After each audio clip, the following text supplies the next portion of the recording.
دو انسانوں کو سب سے خوفناک عذاب ہونے والا ہے، دو انسانوں کو، ایک سود کھانے والا، ایک قتل کرنے والا، ایک سود کھانے والا، ایک ناحق قتل کرنے والا۔ یہ میرے نبی کی امت ہے، کسی نے بتایا، کسی نے محنت نہیں کی۔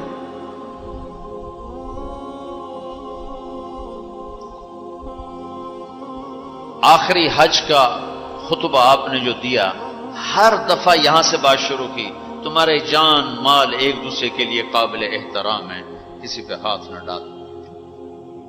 میرے نبی نے کبھی زبان سے کسی کو دکھ نہیں پہنچایا، کبھی زبان سے کسی کا نام لے کر اس کو رسوا نہیں کیا۔ زبان کی لگائی ہوئی آگ ہے جو آج سارے بھڑکتے ہوئے دیکھ رہے ہیں۔ تو بھائیو، محبت سے رہنا سیکھو، معاف کرنا، درگزر کرنا سیکھو، اپنے اللہ کے سامنے جھکنا سیکھو۔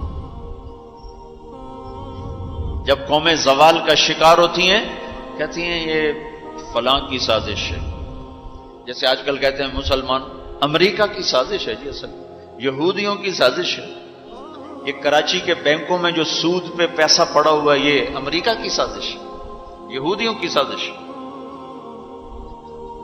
جو رات کو شراب چلتی ہے اور مجرے ہوتے ہیں، یہ امریکہ کی سازش ہے، یہ یہودیوں کی سازش۔ نوجوان اولاد ماں باپ کی نافرمان ہیں، یہ کسی دشمن کی سازش ہے۔ میں ایک جگہ تھا تو ایک لڑکی اپنی ماں کو کہہ رہی تھی بکواس مت کرو، ماں کو کہہ رہی تھی بکواس مت کرو، تو اس کی ماں کے آنسو ایسے گر رہے تھے۔ یہ امریکہ کی سازش۔ اور میرے نبی نے سے پوچھا کہ یا رسول اللہ قیامت کب آئے گی؟ آپ نے فرمایا اللہ کو پتہ ہے کب آئے گی۔ کا کوئی نشانی کہ جب ماؤں کو ذلیل کیا جائے گا تو قیامت آ جائے گی۔ ہمارے زوال کے اسباب باہر سے نہیں ہیں، ہمارے اندر سے ہیں۔ کتنی بڑی لعنت ہے جھوٹ۔ آپ نے فرمایا جب کوئی جھوٹ بولتا ہے تو 3 میل تک اس کی بدبو سے فرشتے بھاگ جاتے، 3 میل تک فرشتے بھاگ جاتے۔ تو پھر پاکستان کا کون سا بازار ہے جس میں کوئی رحمت کا فرشتہ آئے گا؟ کہ ہر دکاندار جھوٹ بول رہا ہے، ہر بڑا چھوٹا تاجر جھوٹ بول رہا ہے، ہر سیاستدان جھوٹ بول رہا ہے۔ ہر سے مراد ہے 100 میں 99 نہیں، 1 لاکھ میں 99,999، کوئی 1 لاکھ میں شاید ایک کوئی سچا مل جائے۔ اور جس قوم میں جھوٹ اور ظلم اور خیانت پھیل جائے وہ قوم تباہ ہو جاتی۔ ان کو کسی دشمن کی ضرورت نہیں ہے، وہ اپنے دشمن خود ہیں۔ جسے نشہ کرنے والے کا کوئی دشمن نہیں، وہ اپنی ذات کا دشمن خود ہے۔ تو ہم اوروں کو الزام نہ دیں کہ یہودیوں نے سازش کر دی اور عیسائیوں نے کر دی اور امریکہ نے کر دی۔ ہم نے کچھ اسپین سے آخری ملک تھا یورپ کے سفر میں، اسپین، تو قدم قدم پہ میں رویا، قدم قدم پہ میں رویا کہ کس طرح مسلمان آپس کی لڑائی میں ختم ہو کے رہ گئے۔ کہ پاکستان اسپین میرے سامنے یوں آتے تھے، یوں آتے تھے، یس، اسپین کی تاریخ پاکستان کے حالات، اسپین کی تاریخ پاکستان کے حالات، اسپین کے مسلمانوں کی آپس کی لڑائیاں پاکستان کے حالات، آپس میں قتل و غارت پھر پاکستان کے حالات۔ تو اللہ تعالیٰ نے اس طرح ان کو مٹا دیا اسپین سے کہ ایک کلمہ پڑھنے والا باقی نہ بچا۔ مسجد قرطبہ جیسا شاہکار، بیچ اس کے گرجا بنا ہوا ہے، صلیبیں لٹکی ہوئی ہیں، بت پڑے ہوئے ہیں، نماز منع ہے، بورڈ لگا ہوا ہے۔ تو میں وہاں محراب کے قریب جا کے کھڑا ہو گیا اور تصور میں دیکھنے لگا کہ یہ وہ جگہ ہے،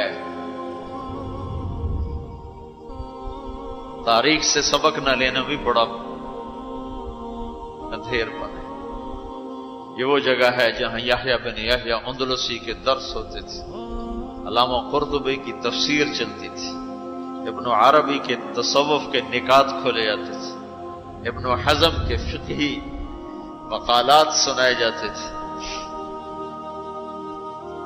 بقی ابن مخلد جیسی شخصیات یہاں بیٹھ کے قال اللہ قال رسول کہتے۔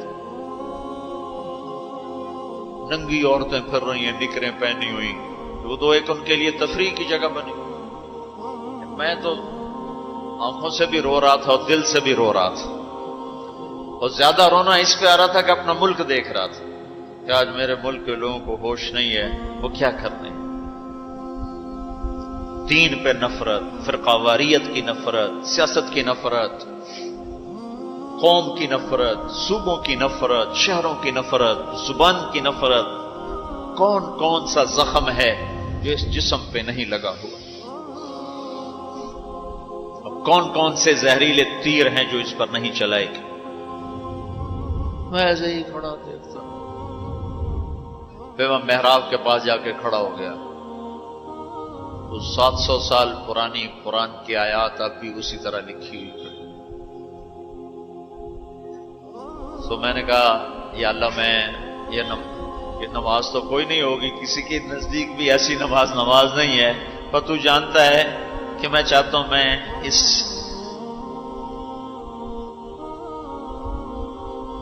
ارے میرے بھائیو، آپس کی نفرتیں مٹا دو اللہ کے واسطے، اپنی جان کے دشمن نہ بنو،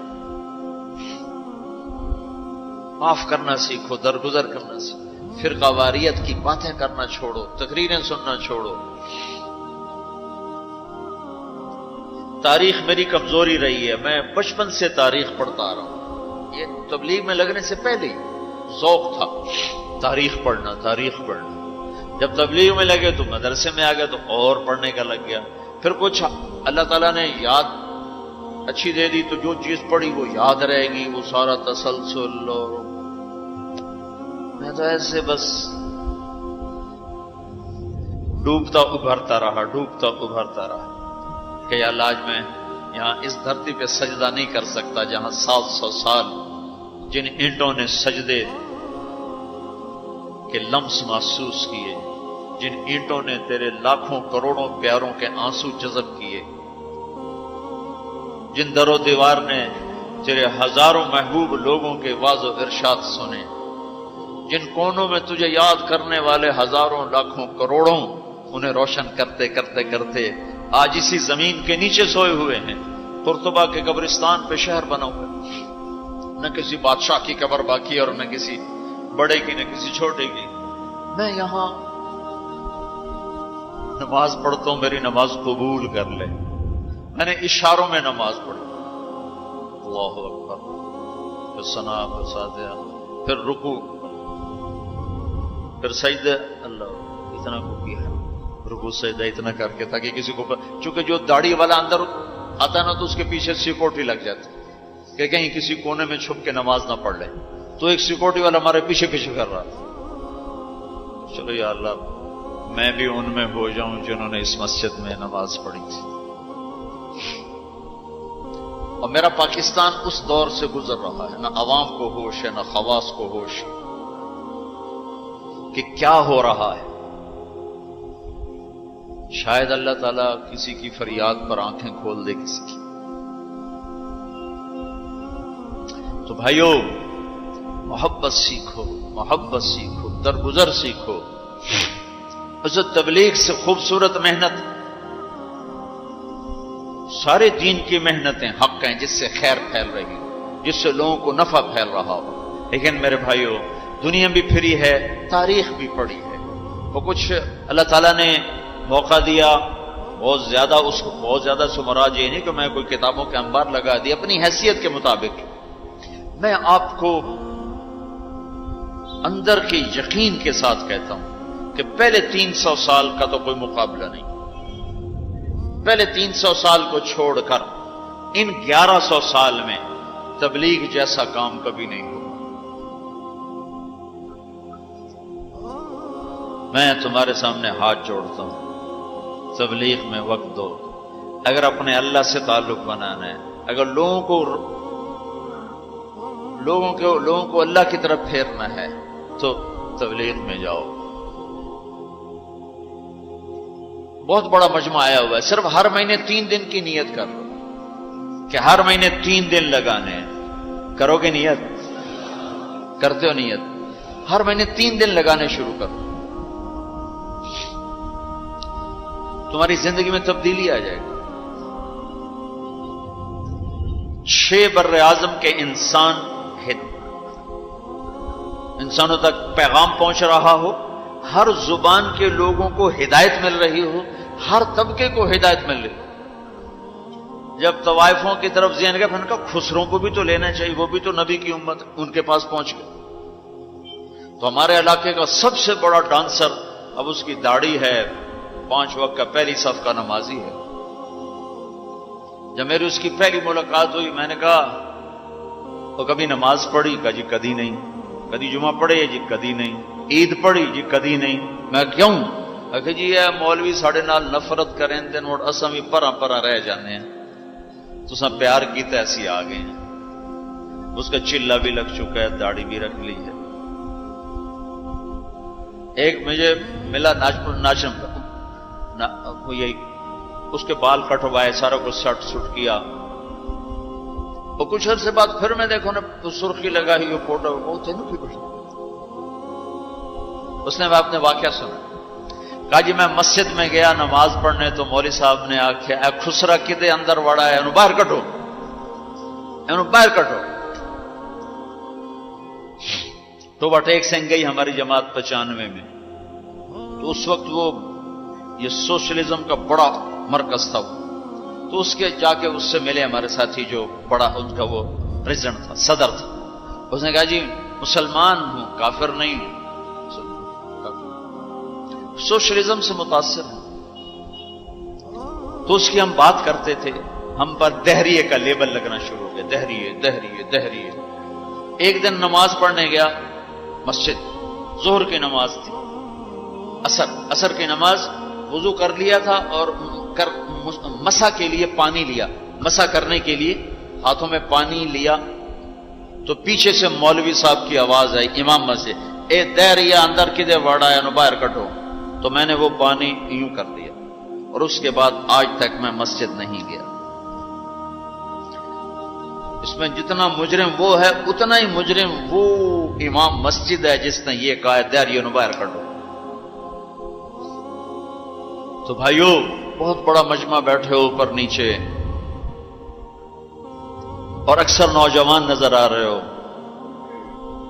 محبت سیکھو، اللہ سے صلح کر لو، توبہ کرو.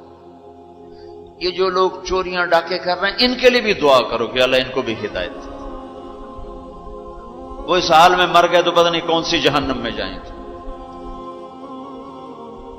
تو نیت کرتے ہو سارے؟ ایک نیت میں اور کروایا کرتا ہوں کہ بھئی آج تک جو ہوا آئندہ توبہ، صلح کر کے اٹھیں، اللہ کی بارگاہ میں صلح کر کے اٹھیں. تو اس کی بھی نیت کرتے ہو؟ ابھی تمہارے آنے سے پہلے اسپین کے ایک ساتھی سے بات ہو رہی تھی، وہ جو میں آخر میں توبہ کرواتا ہوں. انہوں نے کہا جی آپ تو چلے گئے ہیں اور ہمیں مسلسل خبریں آ رہی ہیں، چونکہ وہاں پاکستانی بہت زیادہ شراب کا کام کرتے ہیں، ان کے ہوٹلز ہیں تو ہوٹل میں شراب چلتی ہے. انہوں نے کہا جی مسلسل ہمارے لوگ کہ اسی جی توبہ کیتی ہے باجی، اسی شراب بیچنی بند کرتی، شراب بند کرتی. مختلف جگہوں سے خبریں آ رہی. کہا جی ہم نے وہاں توبہ کی، ہم نے سوچا تھا مکے جائیں گے، وہاں جا کے توبہ کریں گے، لیکن وہ تو ادھر ہی انہوں نے ہمیں توبہ کروا دی. تو بس یہ ہماری توبہ. تو ایک یہ کہوں گا کہ توبہ کر کے اٹھو، ٹھیک ہے؟ جو پیچھے گزر گئی اللہ معاف کر دے، آئندہ تو اس سے صلح کر کے چلیں گے. اور اگر کبھی پھر ٹوٹ گئی تو یہ کون سا اوکھا کام ہے، پھر توبہ کریں گے، پھر معافی مل جائے. اس دربار میں معافی کے سوا تو معافی سے معاف کرنے سے زیادہ محبوب عمل کو نہیں اللہ کی بارگاہ. تو توبہ کی بھی نیت کرتے ہو تو کہو یا اللہ میری توبہ، پھر کہو یا اللہ میری توبہ، پھر کہو یا اللہ میری توبہ. اللہ قبول فرما لے. اب حج والوں سے کوئی موقع ملا تو کر لوں گا، ورنہ وہیں مکے چل کے بات کریں گے. لیکن آپ بھائیو، ہو سکتا ہے اس وقت کی بات یہی ہو جو اللہ نے کہلوائی، ضرورت اسی کے ہو. میں آپ سے گزارش کرتا ہوں محبت سیکھو، معاف کرنا سیکھو، ماں باپ کے آگے چپ رہنا سیکھو، بیوی کی کمی بیشی برداشت کرنا سیکھو، حتیٰ کہ اولاد کی کمی بیشی پر بھی ایک دم سیخ پانا ہو جاؤ، ہاتھ نہ اٹھاؤ، صبر کرو، حوصلے سے کام لو اور ان کو پیار محبت سے سمجھاؤ. سہیل احمد مشہور اداکار ہے، 96 میں ہم نے اداکاروں میں بھی کام کیا تھا، تو اس وقت ہم ایک مرید کے ہماری جماعت تھی جو ہمارے ساتھ تھا، گجا مالک، مجھ سے کہنے لگا مولانا میرا باپ DSP ریٹائر، زندگی پر 1 روپیہ حرام نہیں کھایا، 1 روپیہ رشوت نہیں، اب بے تکلف ہو چکی ہے، تعلق بن چکا ہے، تو میں کہتے تو کڑے حرام کھاتے بڑھ گئے، میں نے آگے کہا تو کڑے حرام کھاتے بڑھ گئے، تو کیوں اس غلط کام میں چلا گیا؟ کہا جی بس کیا بتاؤں، 8ویں جماعت میں تھا، فلم دیکھنے چلا گیا، واپس آیا تو میرے باپ کو پتا چل گیا میں نے فلم دیکھی، تو اس نے پولیس والا بوٹ اٹھایا اور مار مار مار مار میرے سر سے خون نکال دی۔ تو میں نے دل میں کہا تو نے مجھے فلم سے روکا ہے، میں تمہیں اداکار بن کے دکھاؤں۔ کہا جی وہ شیطانی ضد پر آج یہ ہو رہا۔ تو اپنی اولاد کے ساتھ، استاد ہو تو شاگرد کے ساتھ ہمارے یہاں سختی ہے، اسکول ٹیچر بھی، مدرسوں کے مدرسین بھی بہت شدت کا لہجہ، سختی کا لہجہ، کان پکڑوانے، مارنا پیٹنا، یہ انسانی طریقہ نہیں ہے۔ پہلا جھوٹ ماں باپ سکھاتے ہیں، اولاد پہ سختی کرتے ہیں، وہ جھوٹ بولنا شروع۔ میرے والد صاحب نے نماز سختی سے پڑھانا شروع کی، جب میں گھر میں ہوتا تھا، تو اب اللہ گواہ ہے اپنے گناہوں کا ذکر نہیں کرنا چاہیے، لیکن صحابہ بھی کیا کرتے تھے، جاہلیت کے قصے سناتے تھے اللہ کے نبی کو، اپنے باپ کے ڈر سے بغیر وضو کے جا کے نمازیں پڑھیں۔ ایسی شدت نہ ہو کہ زبان جھوٹ کیا۔ 4تھی جماعت میں تھا میں، ہمارے استاد تھے ماسٹر شفیع صاحب رحمۃ اللہ علیہ، بڑے محنتی استاد، اس زمانے کے استاد ہوتے ہی محنتی تھے، لیکن مارتے بہت۔ انہوں نے ہمیں حساب کا سوال لکھایا، سلیٹیں ہوتی تھیں اس پر، اب میں کوئی 12ویں نمبر پہ بیٹھا ہوا تھا، اور جو جا رہا ہے آتا نہیں، ٹھو ٹھو ٹھو ٹھو، سوٹے بھی مکے بھی، میں کہہ رہا بھی مر گئے، مجھے بھی نہیں آتا تھا، اور میں انتظار کر رہا ہوں کہ یا اللہ میں اس سے نکلوں کیسے، سوال تو آتا نہیں، پکی گالے سوٹے ہی ہیں۔ اب میرا چھوٹا ذہن اور میں سوچ رہا ہوں کہ کیا چکر چلاؤں، کیا چکر چلاؤں۔ تو تھوڑا سا بیک گراؤنڈ یہ ہے کہ چونکہ ہمارا زمیندارہ ماحول تھا، تو استادوں کو گھر ہماری طرف سے گندم جاتی تھی، چاول جاتے تھے، گھی جاتا تھا، آٹا جاتا تھا، مکھن جاتا تھا، چینی جاتی تھی، مرچیں جاتی تھی، جو سیزن پہ تو وہ جاتی تھی۔ تو کوئی 2 مہینے پہلے میرے استاد جی نے کہا تھا کہ پتر مرچاں بھجوا دے، ابے نو آخی مرچاں بھجوا دے، وہ میں بھول گیا کہنا بھول گیا۔ تو اب میں بیٹھا سوچ رہا ہوں یا اللہ جان کیسے بچاؤں، جان کیسے، وہ 2 مہینے پرانی بات یاد آ گئی۔ جب میرے سے آگے 2 لڑکے رہ گئے، اس وقت یہ سارا پچھلا کمپیوٹر کھلا، تو میں اٹھ کے گیا، میں نے کہا استاد جی ابا جی پہ آندین کل مرچاں پہنچ جا سکتے، ابا جی پہ آندین کل مرچاں پہنچ جا سکتے۔ میں نے کہا شاباش میرا پتر تو بائے جا۔